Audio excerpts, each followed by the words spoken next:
Welcome back to the Real Recovery Show. Yes, I am wearing the same outfit, and so is Tay-Tay. Because we haven't left the radio station. We haven't left. We're continuing the conversation. Yeah, the conversation last week on selfishness versus selflessness was so powerful, and there's so much more to say that we didn't want to try to squish it all into 1 hour. So here we are for a second hour to say not just what we've learned, but more of our personal experience about this topic, because it has been such a big deal, not just in our own individual lives, right, but in our friendship. Yeah. So I would say this is probably the biggest topic in our connection. Oh, for sure. Yeah, definitely. It's brought up a lot of stuff for us to heal with each other, and then also individually to look at ourselves. We've been a very good mirror for each other. So I'm seeing what comes out of this hour. It's going to be interesting. But I'm willing to talk about whatever and to be as completely honest and transparent as possible, so that not only can we still learn more in this topic and continue to heal, but also to be helpful to other people. Which is kind of the point of the topic. Right. The topic is, it's so many layers to it.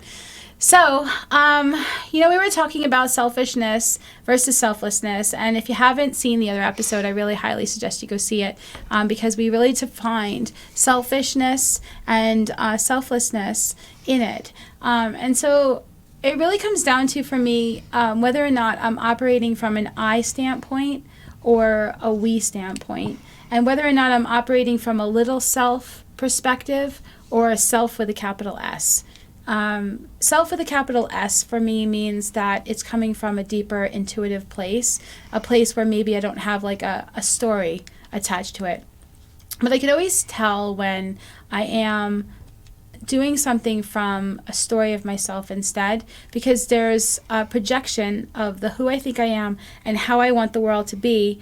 And in that movie that I'm projecting, I'm evaluating whether or not I'm getting something or not losing something, and what people think of me and what I think of them. There's a lot of judgment inherent in that, and that to me is the epitome of selfishness. And selflessness it's not the abdication of my own experience in the world. It's not that I don't matter and that and that what I want and need doesn't matter. It's actually the opposite. Selflessness actually incorporates all the wants and needs in it, but just the motives behind the wants and needs are different. Like, for example, if I want a new car, if I want it from a very selfish place, this new car, it'll all be because I want to have status, or I want to seem like I'm accomplished, or I want to get away with something, or whatever, right? But when I'm coming from a place of selflessness, I might feel inspired to get a particular car, and I might feel a yes around it, and I honor my connection with the universe, and I just trust that this is the next right step. I appreciate and I'm grateful for the experience of the new car, but it's not something that's going to define me, and it's not about getting something from other people, like approval, or trying to do the whole smoke and mirrors, look at me now, so that I can get something else, And even in that, it's also getting the car that you are being called to get, and not getting some, because it's not just status. It's also I don't want people to know I have a new car. Right. I don't want people to think this thing about me. Right. It could be that too. Yeah. So there's more than one layer to it. And not only that, but I don't necessarily, from my story of myself, know really what my highest good looks like. And so I might want the kind of car that my ego likes, but my intuition says it's not really right for me for whatever reason. Right. Right. Who knows what that reason is? Sometimes we're made aware of it. Sometimes not. But yeah, like I have a spine injury. Some people know this, that for years I wasn't able to sit on any cushy chairs or be in a cushy bed or anything like that. But being in the passenger seat of a car was hell to the no, because of all the jerky motions that people do when they drive. But being in the driver's seat of a car was tricky too. And so the right vehicle for me, I couldn't possibly watch enough Car and Driver and do research and read every magazine and whatever to know what the right car would be for me and stuff like that. So my story of myself said, I should have this, I should have that. But my intuition said, you should get the Jeep. And my head was like, I don't know about a Jeep, but my intuition said, I want you to look at Jeeps. And so I ended up looking at Jeeps, and I got guided to this one car. And my head was still wanting a story. Oh, I don't know. I should have this, blah, blah, blah. And but my intuition was saying no. I have a Jeep Cherokee. My ego wanted a Grand Jeep Cherokee. It wanted a Grand Jeep Cherokee, or it wanted one of those cute off-road Jeeps that like go climbing all over things that, you know, thank God I didn't get. Thank God I didn't listen to my ego, because I don't know, my spine would have loved that. But my intuition said to go and get this Jeep, and my ego wanted a Grand Cherokee because of the status of it, because of the extra bells and whistles to it, you know. But I don't need all the extra bells and whistles, and the truth is they're much more cushier too. So it wouldn't have even been best for me anyway. Right. And then financially, we went through COVID, right? And I used all my savings to keep the meeting space open. Where would my savings have been if I was using it for things like the Grand Cherokee? Right. You know, so we don't necessarily know what the highest good is. And I love my car, but I love it even more because, and mainly because, I knew that I listened to guidance that day, and I did what really resonated for me, right? And so I've had it for, I think it's a 2016, you know? And so, and I love it, you know? Well, I mean, we drive it all the time.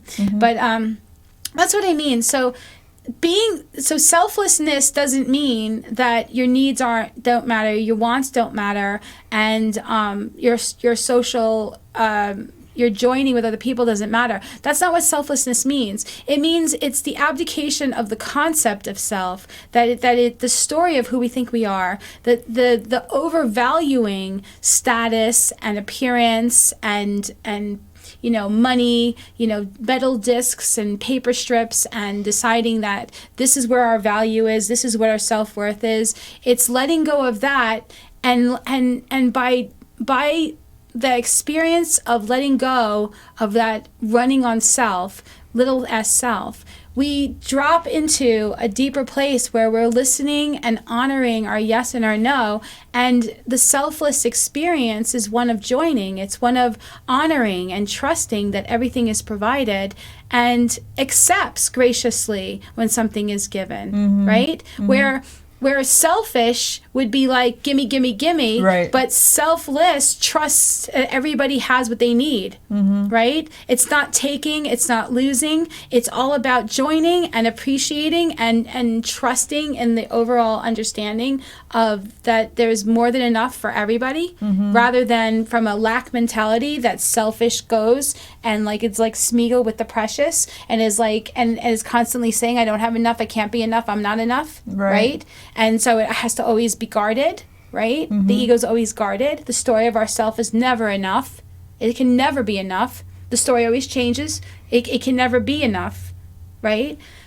But selfless says, I am here right now in this moment. I am soul having a human experience. And if I feel a yes to do this, if I feel a no to do that, I honor this. And in that I can give freely, because I am not at the effect of you. When you and I have had our issues, right, in our years of knowing each other, you know, a lot of times it's been because we had some sort of story about you with your story about what you think you need, me with my story about what I think I need, and egos clash. That's what they do. Self clashes with self. Right. You know? And so that's what selfishness is. When there's two people focused on themselves, it's impossible for them to find a true meeting place. But when there are two people wanting to tap into their intuition and their true self with a capital S, that's where there's a true meaning, a true joining that can happen. Yeah. Something I was thinking about when you were telling the story about the Jeep, when I first started doing missions, I thought missionaries had to live a certain way. I thought they had to be poor and like, you know, like just barely surviving and all of this stuff. And some of the trips I did, I mean, like we slept out in the dirt, or like when I did a longer trip in Uganda and Kenya, I mean, we slept in mud huts and we didn't have running water. And this is what I believed missionaries had to be, you know? And then I did this other kind of trip to Southeast Asia, and these missionaries lived like we do in the West, but they, you know, they were interesting, you know, somewhere else, and they were living comfortably as full-time missionaries. And I remember thinking, so my concept is just wrong. You know, like, it's not that they're not doing this. So you didn't think that they were greedy? I didn't think that, because they weren't living greedy. Right. You know, they weren't, like, lavish, but they weren't destitute. You know, like there doesn't have to be this extreme either way. And I'm a very black and white person, and I feel like that's one of the biggest things for me is, like, I think, issues, okay, well, if it's not this way, then it has to be this way. Right. I don't ever think about the gray. Like, and so that's one of the things that I feel like I've learned a lot through the years with you, is that there are grays, and I do have to recognize them, and sometimes I don't recognize them until you're like, you're being very black and white right now. And I'm like, oh. So if I'm not selfish and I'm not selfless, there is a happy medium. And that's kind of where we ended the episode last week, is in that space. The balance, yeah. You have the balance, yeah. Yeah, I feel like the all or nothing, black or white thinking is something that I myself was so plagued with that I had to do so much work to watch myself, because we by believing that things have to be this way or this way, then we don't trust the universe, because there's so many ways that something can happen. You know, like, we think it has to happen this way. I have to get this job with this person to get this thing. I have to be with this person. This is the person I'm supposed to be with. I'm supposed to only get whatever from them. You know, this person is supposed to be my one-stop shop. And then we come from a very selfish perspective, because we're like, I need this from this person, or I'm not going to be okay. I need this to happen this way, or I'm not going to be okay. And by locking in, by making those decisions, there's not this surrender of trusting that maybe some of our needs are going to get met, but not all with the same person. Right. Or it's not going to be the experience that we've told ourselves that our peace of mind needs, right, with the job or whatever like that. And I mean, honestly, and not just that, but like, when we're coming from that perspective of being selfish, where we could be defensive. We could be having conversations with people, and we can only hear how it affects us, rather than really appreciating more what's going on with them as well. You know, and for me, I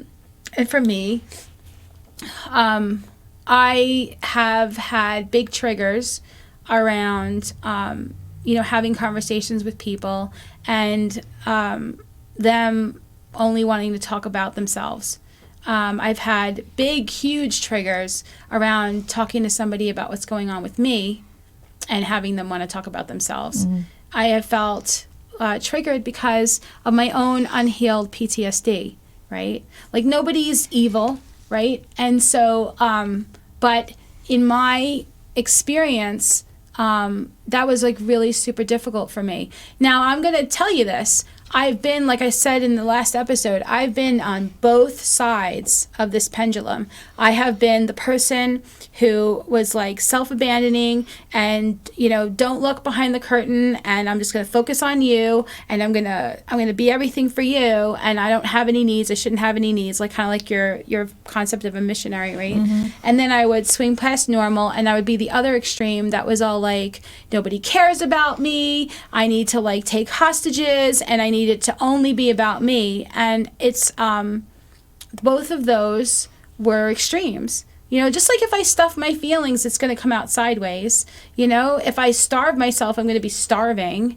You know, these things, if I don't allow for a common joining where it's for everyone's highest good, then I am going to come from a selfish or self-abandoning perspective.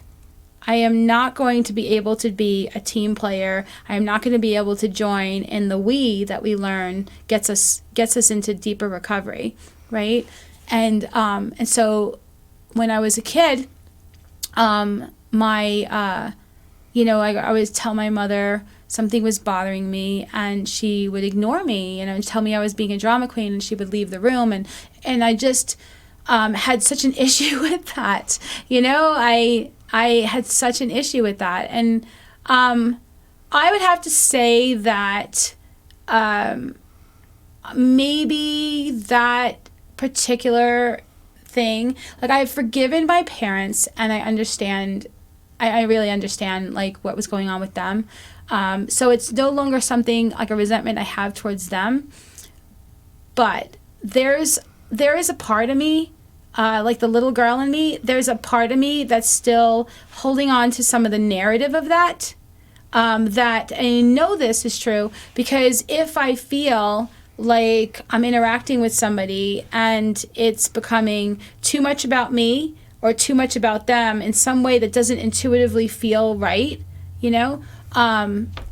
that's what happens. It triggers that little thing. And so that's come up, and then when it's come up, it's usually, made me like retract in a relationship because of it, because I don't want to be in a situation where it doesn't resonate as what I've learned in recovery of being centered and wanting the highest good and joining together. And I don't know if I'm making sense right now, but I know what that feels like to not be in my selfish, like, in there to get only something for me and leave, or my self-abandoning, I need to be the martyr and like sacrifice for another person. I don't have there's nothing really I need or want anyway because I've already done so much, and this is why I'm here, to be helpful.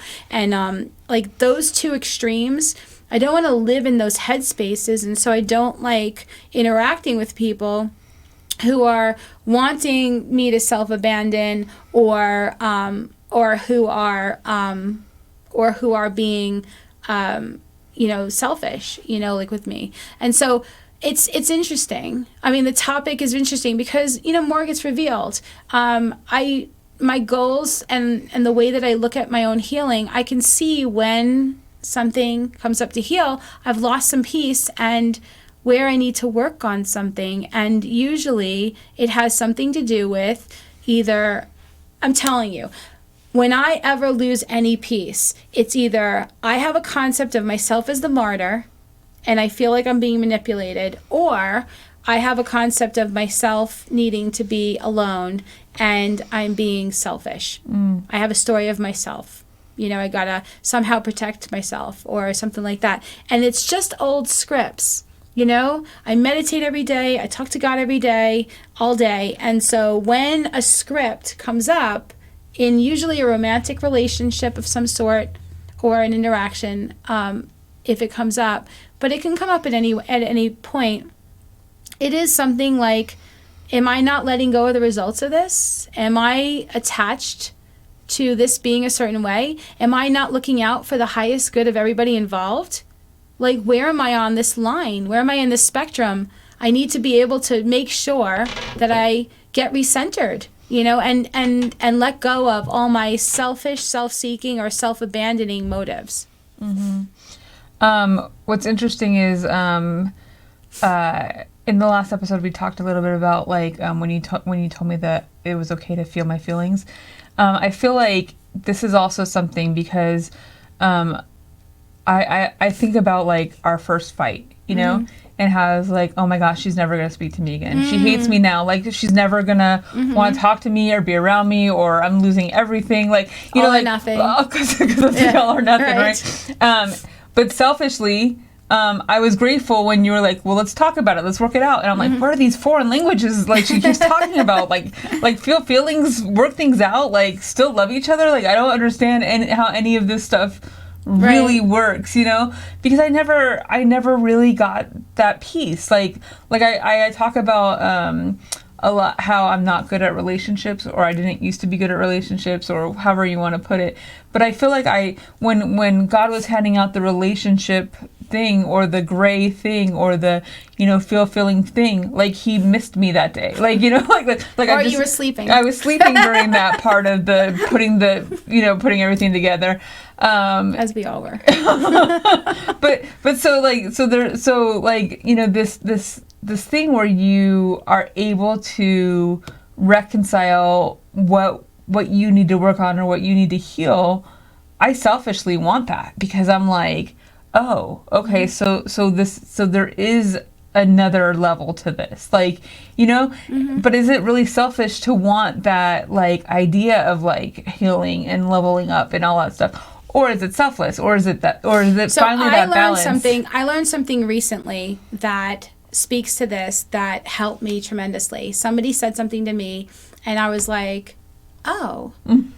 He said that it is totally okay if your ego agrees with something you're intuitively getting. Oh, yeah. You know, so if I feel guided to get that Jeep and my ego is like, I like the Jeep because of blah, blah, blah, that's fine. I don't want to feed my ego story about it or do anything because of it. But at the same time, it's okay. You know, we're on the same page, I guess. But when I want to talk about something that happened and I want to work it out, right? I want clarity. I want peace. I want to stay. I don't want to lose the person necessarily or the experience with the person. But I also run the risk of wanting too much, that I'll stay in a relationship long after God's out in the parking lot honking his horn going, right already. Let's go, Lisa. Your chapter with this person is going to be changing. Let's go. And so my whole thing is like, I've stayed. I was a runner. I left relationships, but I also was somebody who stayed long after it was clear to everyone that I should not be there but me. And so it's you know, it's a delicate thing because how do you know? And how you know is by continuing to be self-honest and intuiting, going deep and seeing, you know, whether or not this resonates. And so I just take things one day at a time. And if I feel, I try to be more and more someone who lets go of the results so that I can, you know, move about and allow for whatever needs to be.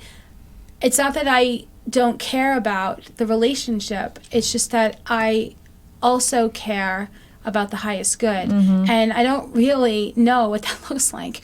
And so it could be that today I stay and tomorrow I go.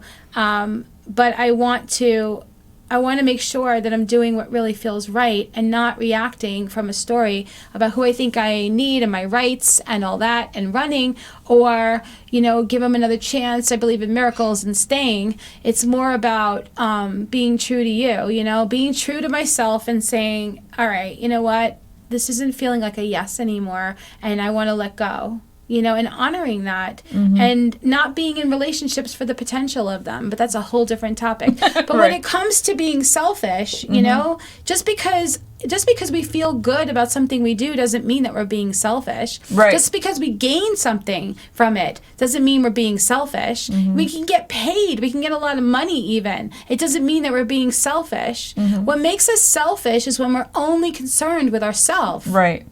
That's what makes us selfish. And in something you were talking about with the self-honest piece, I feel like a lot of times when I'm not honest with myself, it's because of being selfish. It's because I don't want to admit what is really the truth. And in order to hold on to, like you were talking about before, you know, that thing that I'm going to lose, I have to lie to myself about what's really the truth. Because if I didn't, then I'd have to be, if I had to be honest, then I would see, you know, how to be selfless in this thing. Yeah. Honestly, it's funny that our dis-ease, our ego, our self-concept, our addiction will lie to us and tell us, don't look, don't be honest. Right. Because you need to take care of yourself. Yeah. You need the drug, you need the food, you need the alcohol because you love yourself and you need to protect yourself. You know, you need to be away from this person who's suggesting that there could be something for you to look at because they're making you feel they're hitting some of your boo-boos in your self-esteem and you don't like it. And so you're going to take your toys and go home. But at the same time, selfish, a true good selfish, right? The virtue of selfishness would be I'm going to take a moment and pause, and I'm going to look at this. Yeah. And I'm going to look at this because I really want better relationships. I really want to have a better job. Right. I really want to feel like I'm empowered. I really want to be healthier. And so that's where the good selfishness is, when you know that when you put quality energy and attention into your own healing, your own recovery, your own improvement, that it has a ripple effect to everybody you're interacting with. That you know you got to put the mask on yourself first, Mom, before you put it on your kid in the plane. Right. Like you need to. Yeah, it says it in the instructions. In the instructions, right? So you know you need to do that. Yeah. You need to make sure that you're taking care of yourself so that you're not putting yourself in a position where you're in an extreme mental state that you need to take from another person, or you need to be mean to another person, or whatever. Like we need... There's a saying in recovery, HALT. Don't let yourself get too hungry, angry, lonely, or tired. And if you're all of those things, separate yourself from other people for a second and deal with it. Yeah. Or at least be more mindful that you may not be able to be the nicest person in the moment, and you also may not be able to be the most selfless, right? Because you're operating from a fear perspective of losing something or not having what you need. And they say in recovery that we operate from 3 fears when we have fear, right? They all have like a myriad of form, and there could be a gazillion fears that you may have. But ultimately, the fear that's behind all those different fears are the 3 fears of losing something that we think we have, not getting something that we think we need, and of what other people think. And if you think about that, 3 fears being losing something we think we have, not getting something that we think we need, and what other people will think, not being liked, right? Being abandoned. Everything we do, everything we react to is all from the basis of that. If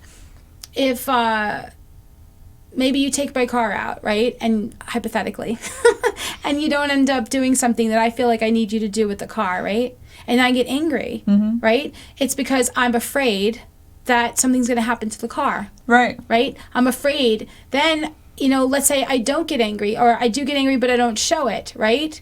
But I'm coming out sideways. I'm afraid of what you think of me, or what other people think of me. So like, whatever it is, these are ideas of survival that are not based on listening and honoring our true self. They don't trust the world around us, and they certainly don't trust God. And so you could see where we're coming from self, that we can have these fears and that they could be running our show. And so whenever we're in self, whatever we are in the unhealthy selfish, we can ask ourselves, and we can usually tell we are because of how we feel. We're not going to be at peace, right? And there may be a look on the other person's face, and then somebody might be pissed at us. So there's just some clues that we're selfish. But we can ask ourselves, what am I afraid of? Am I running on fear? Right. Is there something that I'm afraid of? Yeah. Right? And I one time heard this thing. I believe I said this on a previous episode, but I'm going to say this again because it's so important. I think I said this on the feelings one. But that all resentment comes from one or more of these fears, right? But fear says, I won't get or will lose something or they'll judge me. But anger says, I'm not getting or I am losing currently or they are judging or somebody doesn't like me right now. Right. Right? And if you feel what that feels like, fear of that happening is an anxiety, right? Right. And I'm not getting feels like a vibration of like I'm now uncomfortable in my own skin. Something currently is happening. And if it has any like juju to it from the past, some unhealed PTSD, relationship issues from the past, something someone did in the past, something we think we didn't have what we needed sometime in the past, it'll dredge up all that in our snow globe. And we will experience that kind of uncomfortable discomfort, that irritability, that restlessness, that discontent in our own skin.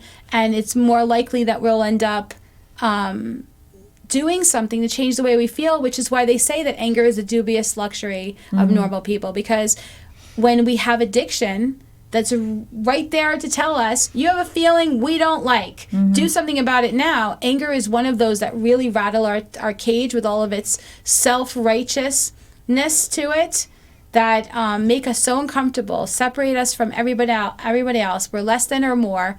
We're better than you, or you're taking something from us, and we got to somehow do something right now to fix this, because we're not going to have what we need. We're going to lose something we think we already have, or somebody will abandon us. Somebody will shun us. Somebody will gossip about us. Somebody won't like us. You know? And I don't care if you think that you don't think that you care what people think.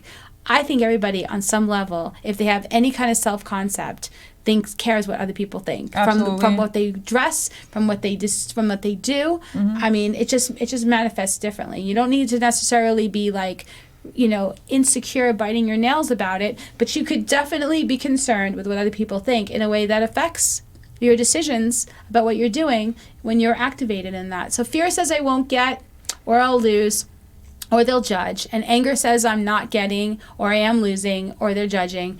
But resentment says I didn't get. I lost something, right? Or I wasn't liked, or I was abandoned. And that is, my friends, the stuff that we need to clear out. The resentment, you know, resentment. So resentment comes from the word sentir, which is to feel. And when you put re in front of it, it means to do it again and again. So re-sentir. So I'm going to feel over and over and over again. And even if I don't necessarily, if I'm not really aware that I'm feeling anger in what I would think, you know, my inner Hulk looks like when I get angry, you know, Hulk mad, you know, it doesn't mean that I'm not angry. I can have a subtle little, you know, when I see a person or think of a person. I can have maybe the narrative of what I share about a person come out a little bit with some things I'm not supposed to be saying that way. The tone of my voice, the shortness of it. The way a person feels that I'm distantiating from them, and they feel like something's not right. The anger manifests in a lot of different ways, and just because I'm not batshit crazy doesn't mean I'm not experiencing anger. You know, and fear doesn't mean I'm having a panic attack. It just means that, or huge anxiety attacks. It just means that there's something that I'm doing. I'm reacting to my environment because of interpretation of I'm not getting what I need. I'm going to lose something, or I'm not going to be able to have my people. I'm not going to be, something's going to make me, you know, and I was riddled with this stuff. You know, I was riddled with all of it. I was so afraid. And one of the biggest reasons why we need to heal the resentments and watch for the anger and address the fear is because resentment is the thing that refuels the fear. If I believe that there's something that I didn't have, or if that happened to me, it took something that I didn't have what I needed, and with my childhood there was plenty of information to use as the ammunition for this, right? Then I'm going to be afraid. I'm going to be afraid of this world. I'm going to be afraid of somebody else abandoning me. My mom did it, my dad did it in this way, I had this stuff going on, whatever, so I have to be careful. I have to be guarded. There's no God. There's no trust. There's no, I'm not enough. I'm too much. There's all of that. And that is a lot to carry for one person to move about the cabin. Like, I really was constantly thinking of myself, and I was in fear. I was a steamroller. I was very, very focused. I was running and gunning and trying to manipulate the universe. And it was so stressful. It was so stressful. Coupled with my stories of who I think I need to be this hero. And I was a danger to myself. I think something you were talking about with the anger, fear, resentment, anxiety, like, and this, you know, this idea of, are you future tripping? Are you past tripping? Like, or are you sitting in one day at a time? Because I know in recovery they talk about this concept of one day at a time a lot.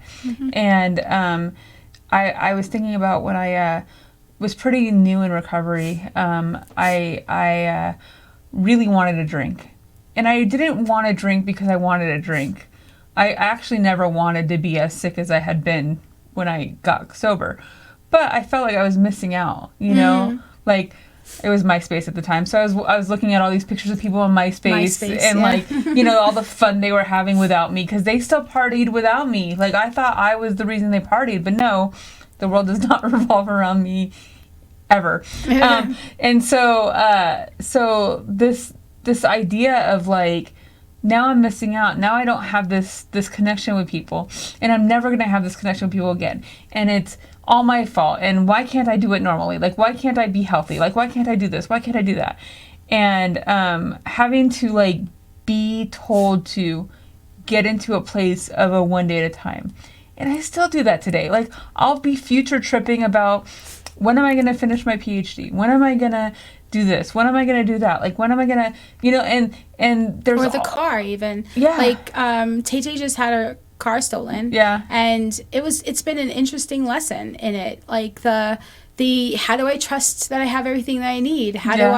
What do I do? What's my intuition? How do I ask for what I need? Right. If I need a ride from somebody. It's really hard to ask for what I need, you know? And because I feel like I'm 40 years old. Gosh, I'm 40 years old.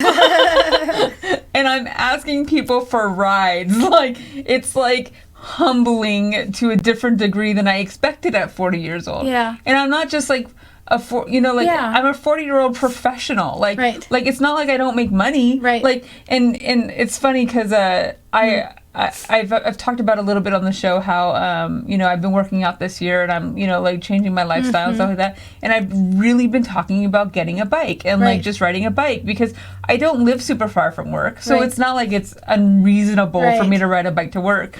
And then your car gets stolen. Yeah, and so I've been talking about buying this bike, and somebody was saying, yeah, these e-bikes are really cool. They're $1,500, and I'm like, if I'm going to spend $1,500 on a bike, I would just buy a car. Yeah. Like, I wouldn't spend $1,500 on a bike. I'm talking about like a $300 bike that I can ride to and from work. Yeah. Like, you know, but like, I'm living in that one day at a time of like, okay, well, I at the moment my needs are being met, so I haven't jumped the gun, you know. Yeah. And as long as my needs are being met, like, I can live in the one day at a time. You never know what anything is for. Like, for me, I was feeling, on my side, like, oh my God, you know, because we live together, I should be lending you my car all the time. And so, like, this but I need my car, and blah, blah, blah, you know, and then it's like, and I would go back and forth, and then like I would feel guilty if I said no, and then I would feel bitter if I said yes, if I knew that I needed it. And so like I knew that I couldn't, and like, so my story about myself was coming up. Yeah. And it was like, I had to talk to you about it and go, listen, this is not just hard for you. This is hard for me. This is bringing up some hero shit. You know, like, I need to stop this. And so I was like, all right, God, you know, I'm not going to make any decisions. I can't, because if I make decisions, I'm making them from self. Mm-hmm. I'm either the selfish or I am the self-abandoning. Right. You know, I'm either like the hero, you know, that I don't have needs, nothing to look at here, or I am the selfish, like, no, you can have my car, you know? Right. And so like, there is no way to be sane like that. So I had to step out of it. I had to step out of self. I had to recognize self. I had to recognize that I was being selfish either way. Right. You know? And I was avoiding conflict. Mm-hmm. You know, avoiding feeling or looking like a bad person for not giving you my car, right? Right. And which I've never once felt like. But one time you had to get a ride to the house, and my car is sitting in the driveway, and I was just like, I felt bad. You know? And I was just like, hold on a second. Yeah. No, you were not guided. So I just was like, all right, you know, this is just another area, and everything always is the answer of surrendering and trusting the intuition. Mm-hmm. Because, and this is what, when I was finally like, I was like, you know what? I mean, this just happened, so it wasn't like this long dragged out thing, but my car was stolen a month ago. Yeah, like, it's not but I feel like I missed. And I've been talking about codependency and enabling and healing, and then how important it is that we don't overhelp and etc. And then the rubber meets the road, and she loses her car, and now I feel like I need to be the hero and blah blah blah blah, but I can't be, because I have to listen to God. So I go, okay, God, you're in charge. You're in charge. You give me a yes if I'm supposed to lend her the car. You give me a no if I'm not supposed to, right?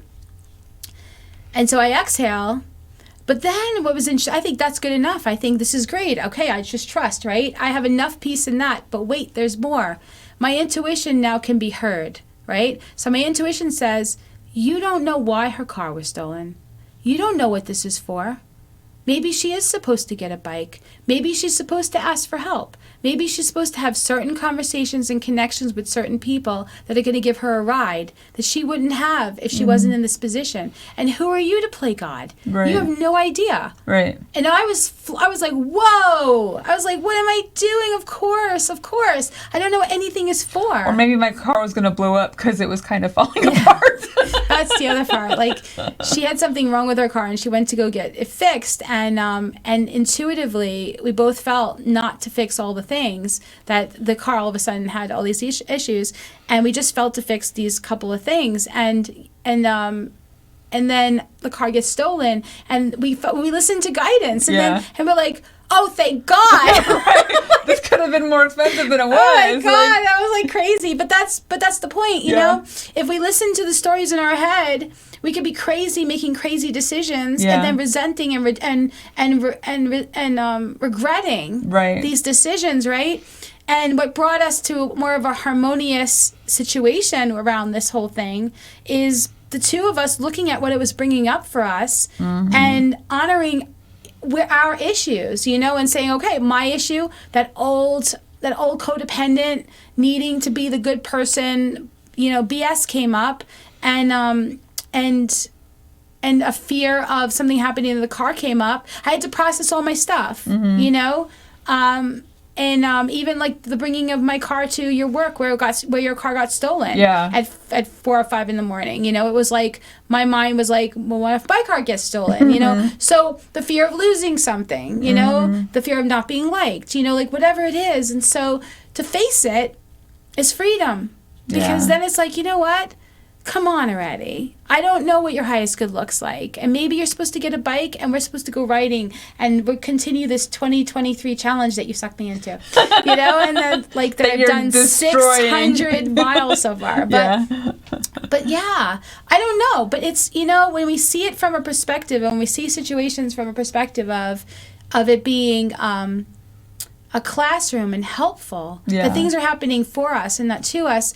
I recognize that class was in session, the car was stolen, and whatever the experience that person who stole the car was supposed to have, you and I have grown in it. Yeah. You know, and have learned stuff about ourselves in it, you know, and that's ultimately the point, to move from selfish, self-seeking, self-centered living into, you know, caring about the other person, wanting them to have what they need, right? Without self-abandonment. And without overly caring about who I think I am and what I think I need, and not being there, being self-seeking, you know, and that to me, I mean, I feel personally. Do you feel? I feel like we've grown a lot. Something that's funny about what you've been saying is that a lot of this car experience does relate to a lot of things that we've talked about. Yeah. Because I have had conversations with people that I wouldn't have had conversations with. I have had people give me rides that like I would have never thought were friendly enough to me to do that. You know, like I've had these like connections with people, and it's that I don't have... Yeah, you were so surprised. Like some people that were giving you rides, you're like, I never would have thought this person would be so good about doing that. Yeah, and it's a I don't need one person to be my one-stop shop. Yeah. You know, and I'm not going to lose something by reaching out to somebody else, and they're not going to lose something, and I'm giving other people the opportunity, like we were talking about earlier, you know, like whose wallet am I using? Am I using mine or am I using God's? Because like this person might need to be able to be a blessing that day, you know, and I feel like that's a lot of the tools that you learn in recovery, and sometimes we forget them when we've been around for a minute. And I think sometimes people think that recovery is just doing some writing, some speaking, and some amends, you know, and it's not applying the tools on a daily basis to everything that happens. Life is in session every day. You know, people's cars get stolen. It happens, you know. Yeah. People get sick. Things happen, you know. Relationships end. That happens, you know, and new jobs, new places to live, people move. Right. And so, especially in this town, so it is important to recognize that we live life on life's terms, and we learn to live life on life's terms, but the selfishness could get triggered in anything. When something goes and seems to threaten what we think is our security, like if we're so attached to something that we're driving or we live in, or our house or our job or our relationship or the way somebody sees us or anything, and we think that our happiness comes from that, we are going to come from a selfish perspective. We're already coming from a selfish, self-seeking perspective by attaching our serenity to it in the first place, but when something threatens it, it's on. Like, the selfishness will come out, the bitterness, the fear, the being overly focused on ourselves, the not caring about the other person. And so, I heard somebody share, I used to record all these events when I lived in Texas. I was the only taper for all the events that were there for recovery, retreats, etc., workshops, yada, yada. And this one woman, she shared something. I don't remember anything else she shared. It was a great share, I'm sure. But she shared this one thing, and I was like, whoa. She said that she used to use people and love things. And then she ran out of people. And then she had to do recovery, and then she transitioned to loving people and using things. And that's the epitome of selfishness to selflessness. That we're in selflessness, we're joining with people. We have more, ironically. Yeah. By giving in a joining way, we gain. And we don't run out of people anymore. Our world gets bigger. Yeah. Where we're selfish, our world gets smaller. We run out of people because people get turned off. I get turned off when somebody goes, oh, Lisa, you're really good at this. Can you help me with blah, blah, blah? And it's like, oh, you're buttering me up because you want to ask me for something. It's like, but I have to detach from that and then go, okay, what do I feel guided to do? Yeah. And not do something in a self-seeking way either. So, yeah, we move from using people and loving things to loving people and using things. I love that. And it just shifts. It shifts our whole perception of what it is that we're really doing. Also, I've had to do a lot of work on watching my Terminator mind attitude. I've used this as a visual a lot, where like in Terminator, he has that computer inside his mask where it goes and says, it looks at a person and it goes, Tay-Tay, Johan, and it literally just like, okay, this person's good for this person's good for this, and like literally just see them as like something to get from, something to use, right? Because it's ones and zeros. I used to do that. Right. I would always like size a person up. What do I need? Yeah. How can this person, and there's nothing wrong with seeing how somebody may have certain strengths and they may not be my strengths, and knowing that joining together we can accomplish something together that I wouldn't be able to do alone. But coming from selfish perspective has no concern whatsoever for their highest good. It's not about joining at all. And I was doing that, so I would just size people up. And I was also, when I felt like, and I know this is horrible, and this is how I was, but when I was done with them, I was done. That's how I was. And I was like, to think that I used to be that way.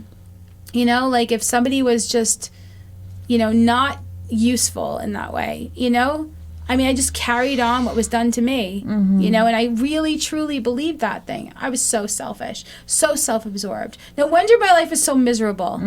I kept people in arm's distance, couldn't trust anybody. How could I trust anybody else when this is what my behavior was? Right. So selfish, it's the unhealthy selfish is so toxic that it's something I want to be as far away from as possible. I want to trust God. I want to let go of the story of who I think I am, and who I think I need to be, and what the world needs to be for me to be okay. And I want to be detached, but with love. I want to join, and I want to trust, and I want to be truly helpful. And from that perspective, that's my experience of selflessness. Yeah. That I'm not always there, but it's my goal. Right. It's my compass. If I'm not at peace, it's because I am not being truly plugged in and letting go of the results and trusting the deeper plan of it all, and that there is a purpose. Right. There is no purpose for a greater good when I am selfish in an unhealthy way. The only thing I think is me. Mm-hmm. Me, furthermore me. It's the me channel. So, yeah. It's not really what we do. It's never what we do. It's why we do it. And that's what makes it selfish or selfless. Mm-hmm. You know? We can gain from it. But if it's for the highest good for all, and it's trusting in the universe, and it's trusting and coming from love and wanting everybody's highest good, then it's selfless, even if we think that, wow, I can't believe I get to do this. You know? Mm-hmm. I've had moments where, it's kind of crazy, but I've had moments where I pinched myself because I'm like, really? I get to do this? Yeah. How come I get to do this? Yeah. That's amazing. There was some event that we were leaving, and we were both like, this is what we're doing with our lives right now. But we get to do this. Yeah. How is that even you know, the selfish part of me would never have been able to get there. Right. She would be still scrounging around with what she thought she needed for her instant gratification. Right, and for her status and for her, you know, persona. But in being selfless and in trusting, it's amazing what ends up happening with that. So, yeah, selfless isn't not self-care. It's not self-love. It's actually the highest form of love. It includes others in the good, from honoring the true deep yes and the no that we feel intuitively. And it's willing to be truly helpful. And it knows that its own good is included in it. Mm-hmm. And so I hope you enjoyed our episodes on selfishness versus selflessness. And you can go to themeetingspace.com and watch our other episodes. And definitely send us a note. Give us your comments. And like us on YouTube. And look at us and all the other places that our show is. We're on Facebook. We're on YouTube. We're on Amazon Fire TV. We're on the PHLV radio app. We are on podcasts. Our podcast is on Apple Podcasts, on Spotify, on iHeartRadio. And remember that the opinions expressed here are strictly those of the people who gave them. It's only our experience, strength, and hope. It does not represent any 12-step program. And it's never meant to replace any medical advice. So thank you again for joining us on The Real Recovery Show. We'd like to give a special thanks to our sponsor and gracious host, PHLV Radio here in Las Vegas. We are so grateful that we get this opportunity to work with PHLV Radio. So see you next week.